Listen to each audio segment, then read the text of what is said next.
fresh pair of eyes. How are you guys? Good. How are you? Awesome.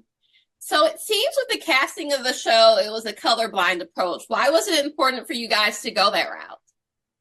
One of the best things about recreating history is it gave us license to cast the show however we wanted to cast it. Yeah. There are so many versions of this story out there. Yeah. So we cast with the best actor for the role.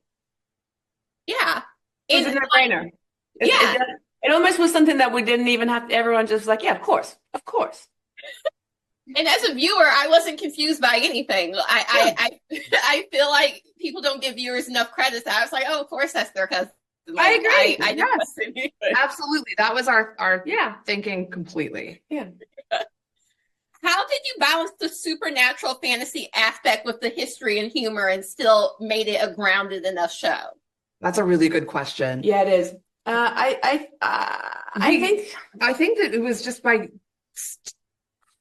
So Jane Grey is the North Star for us always. It's her story, a story of a young woman who has no power at all, who desperately yearns for independence, but and the fantasy stuff and the Atheism and the division in society is more of a backdrop. It's an incredible metaphor. It's an allegory for the Tudor religious schism between Catholics and Protestants, but applied against today, it becomes this sort of very good metaphor for any kind of otherism. But we never want the show to become a polemic. Yeah. So the fantasy stuff needed to feel incidental. It's incidental to Jane's story, but still a major part of it. Yeah.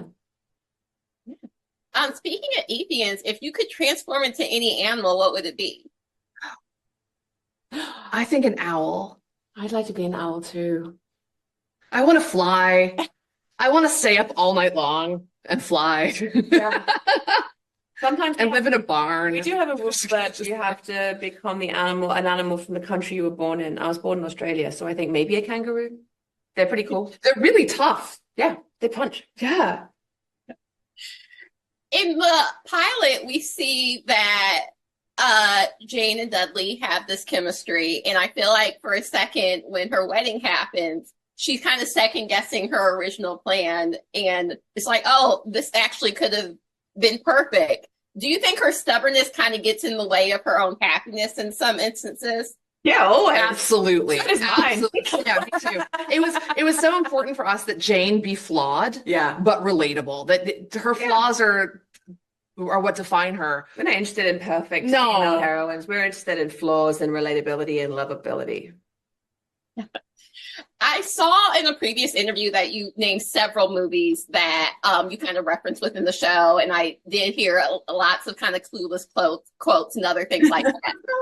What's a movie character that you would love to be a part of this world, even if it made zero sense, but that you would love to have a part of the My Lady Jane world? I mean, Alan Rickman and Robin Hood, Prince of Thieves. Yeah, absolutely. Yeah, or Heath Ledger in A Knight's Tale. Oh, yes. Both so good. Yeah.